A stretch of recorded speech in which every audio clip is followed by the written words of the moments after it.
விஜயால தாங்கிக்கவே முடியல. நடந்த விஷயத்துலேருந்து அவரால மீளவே முடியல. பயங்கரமா கதறிக்காரு, அழறாரு. தாத்தா வராரு. "தாத்தா என்னால காவேரி இல்லாம இருக்க முடியல தாத்தா. ப்ளீஸ் தாத்தா. நான் என்ன செய்வேன் தாத்தா? எனக்கு ஒண்ணுமே புரியல தாத்தா. காவேரி எனக்கு வேணும் தாத்தா." அப்படின்னு சொல்லிட்டு பயங்கரமா கதறிக்காரு, அழறாரு. அப்படியே தாத்தா மடியில படுத்துட்டு அழறாரு. சின்ன குழந்தை மாரி அழறார். விஜய பார்த்துட்டு தாத்தாவுக்கு ரொம்ப மனசு கஷ்டமா இருக்கு.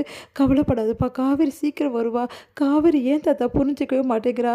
நான் வேணும்னு அவள போக சொல்லலையே தாத்தா. அவள நானு உங்களுக்கே தெரியும்ல கொடைக்கானல் கூட்டின்னு போக தான் தாத்தா எல்லா ஏற்பாடும் பண்ணேன். அப்புறம் ஏன்பா நீ அப்படி சொன்ன? வேற வழி இல்ல தாத்தா. அவளை நான் சர்ப்ரைஸ் பண்ணுறதுக்காக இப்படி பண்ணேன் தாத்தா. கடைசியில் என் விளையாட்டு விபரீதமாக போயிடுச்சு தாத்தா. காவேரி இல்லாமல் என்னால் இருக்க முடியாது தாத்தா. காவேரி என்னை விட்டு போயிடுவாள தாத்தா. ப்ளீஸ் தாத்தா அப்படி சொல்லிட்டு பயங்கரமாக அழறாரு. அவரால் தாங்கிக்கவே முடியல. கவலைப்படாதப்பா. உன்னோட காதல் உண்மையானதுப்பா. அது என்றைக்குமே ஜெயிக்கும். காவேரி உன்னை சீக்கிரமாகவே புரிஞ்சுப்பா. உன்னை பற்றி முழுசாக புரிஞ்சுக்கிட்டா காவேரி ஏன்பா இப்படி பண்ண போகிறா? காவேரி கண்டிப்பாக உன்னை தேடி வருவாப்பான்னு சொல்லிட்டு ஆறுதல் சொல்லிட்டு இருக்காரு. இங்கே விஜய் நினச்சி விஜய் பேசுன விஷயங்கள் விஜய் காவேரி வாடி வெளியே நான் உன் புருஷன்டி அப்படின்னு சொன்னது, அதுக்கப்புறம் காவேரி என் பொண்டாட்டின்னு விஜய் கத்துனது எல்லாமே காவேரி நினச்சி பார்த்துட்டு அவங்களால தாங்கிக்க முடியாமல் பயங்கரமாக அழறாங்க. கதறி கதறி அழறாங்க. தாங்கிக்க முடியாமல் அடுத்த நாள் சரி எல்லா சாமானும் ஏற்றியாச்சு, இதுக்கப்புறம் நம்ம போக வேண்டியதான், எல்லாரும் கிளம்புறோம், சீக்கிரம் கிளம்புங்க எல்லாரும் அப்படின்னு சொல்லிட்டு அவங்க அம்மா சொல்கிறாங்க. காவேரி அழறாங்க. "அம்மா ப்ளீஸ்மா நான் கிளம்புங்கன்னு சொல்லிட்டேன்ல." அப்படின்னோடனே வேறு வழி இல்லாமல் எல்லாருமே கிளம்புறாங்க. காவேரி பார்த்துட்டே இருக்காங்க. அவங்க மாமா கிட்ட சாவி கொடுத்து அவங்க அம்மா எடுத்து போய் கொடுக்க சொல்கிறாங்க தாத்தா கிட்ட. "மாமா ப்ளீஸ் மாமா இந்த சாவியாவது நான் கொடுக்குறேனே ப்ளீஸ் மாமா" அப்படின்னு காவேரி சாவி கேட்குறா. "அத்தை சரி கொடுங்க, அவளுக்கு தெரியும் எப்படி நடந்துக்கணும்னு. போயிட்டு சீக்கிரமா வா" அப்படி சொல்லிட்டு அனுப்புகிறாங்க. சரின்னு சொல்லிட்டு காவேரி போகிறாங்க. இங்கே காவேரி வர்றதை பார்த்துட்டு எல்லாருமே ரொம்ப சந்தோஷமடைகிறாங்க. சந்தோஷத்துக்கு அளவே இல்லை. அப்படியே பார்த்துட்டே இருக்காங்க. காவேரி ஓடி வர்றார் விஜய். காவேரி வந்துட்டான்னு சொல்லிட்டு எல்லாருமே சந்தோஷப்படும் போது, "காவேரி வந்துட்டியாம்மா?" அப்படி சொல்லிட்டு பாட்டி கேட்குறாங்க. உடனே "சாவி கொடுக்க தான் நான் வந்தேன், நாங்கள் வீடை காலி பண்ணிட்டோம், இந்தாங்க சாவி" அப்படி சொல்கிறாங்க. அதை கேட்டு அதிர்ச்சி அடைகிறாரு விஜய். "நீ என்ன நினச்சிட்டு இருக்க காவேரி? ஏன் காவேரி இப்படி பண்ணுற?" அப்படி சொல்லிட்டு பயங்கரமாக கதறி அழறாரு.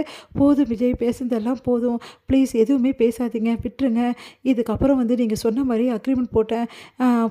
போட்டு இத்தனை நாளில் நான் ஒரு நல்ல ஒய்ஃபாக தான் இந்த வீட்டில் இருந்தேன், நல்ல மருமகளாக இந்த வீட்டில் வாழ்ந்தேன் நம்பிக்கை இருக்குது எனக்கு. அதுக்காக தான் போகும்போது எல்லாருக்கிட்டும் சொல்லணும்னு நான் வந்திருக்கேன். என்னை மன்னிச்சிடுங்க தாத்தா, என்னை மன்னிச்சிடுங்க பாட்டி, நான் கிளம்புறேன் பாட்டி" அப்படின்னு சொன்னோன்னே, "ஏமா இப்படிலாம் பண்ணுறேன்னு" சொல்லிட்டு அவங்களும் அழறாங்க. விஜய் தாங்க முடியாமல் அழறாரு. உடனே விஜய் செம்மையாக டென்ஷனாரு. "காவேரி நான் சொல்கிறது கேட்க மாட்டேல்ல நீ? நான் சொல்கிறது கொஞ்சம் கூட கேட்க மாட்டேல்ல? இங்கே பாருங்கள், நீங்கள் வீட்டை விட்டு போக சொன்னீங்க, ட்ரெஸ் எல்லாம் எடுத்து வச்சுக்க சொல்லிட்டு கிளம்ப சொன்னீங்க, அக்ரிமெண்ட் முடிஞ்சிச்சு சொன்னீங்க. அதே மாதிரி நானும் போயிட்டேன். இதுக்கப்புறம் என்ன பேச வேண்டியது இருக்குது? அக்ரிமெண்ட் தான் முடிஞ்சிச்சுல.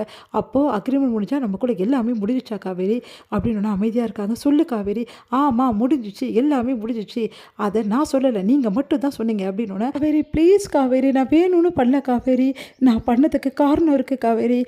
நானும் நீயும் கொடைக்கானல் போயிட்டு ஜாலியாக இருக்கலாம், 4 நாள் நம்மளுக்கு எந்த பிரச்சனையும் இல்லாமல் இருக்கலாம் அப்படின்னு சொல்லி தான் உன்னை கிளம்ப சொன்ன காவேரி. ஆனால் நான் பண்ண தப்பு என்னென்னா, உன்கிட்ட விளையாடினதா போதும் விஜய். என்கிட்ட நீங்கள் ரொம்ப விளையாடிட்டீங்க. இதுக்கப்புறம் உங்கள் விளையாட்டை தாங்கக்கூடிய சக்தி எனக்கு இல்லை. வெண்ணிலா வர்றதுக்கு முன்னாடி என்கிட்ட நீங்கள் பழகின ஆளே வேறு விஜய். ஆனால் வெண்ணிலா வந்தோடனே நீங்கள் என்கிட்ட டிஸ்டன்ஸ் மெயின்டைன் பண்ண ஆரம்பிச்சிட்டிங்க. நீங்கள் என்னை சுத்தமாக கண்டுக்கிறதே கிடையாது. உங்கள் மனசு ஃபுல்லாகவே வெண்ணிலாவை தான் தேடி போச்சு. என்னை நீங்கள் பார்க்குறது கூட கிடையாது. கேட்டால் ஏதாவது ஒரு காரணம் சொல்கிறீங்க. இப்போ வேறு ஒரு காரணம் உங்களுக்கு கிடச்சிச்சில்ல, ஸோ என்னை அனுப்புறதுக்கு. பரவாயில்ல, நீங்கள் அனுப்பிச்சிட்டிங்க, முடிஞ்சிடுச்சு நமக்குள்ளே எல்லாமே. இதுக்கப்புறம் எதுவும் சொல்கிறதுக்கு நான் இல்லை, நான் வரேன் அப்படி சொல்லிட்டு கிளம்புறாங்க. விஜய் காவேரி காவேரின்னு அழுதுட்டுருக்காரு.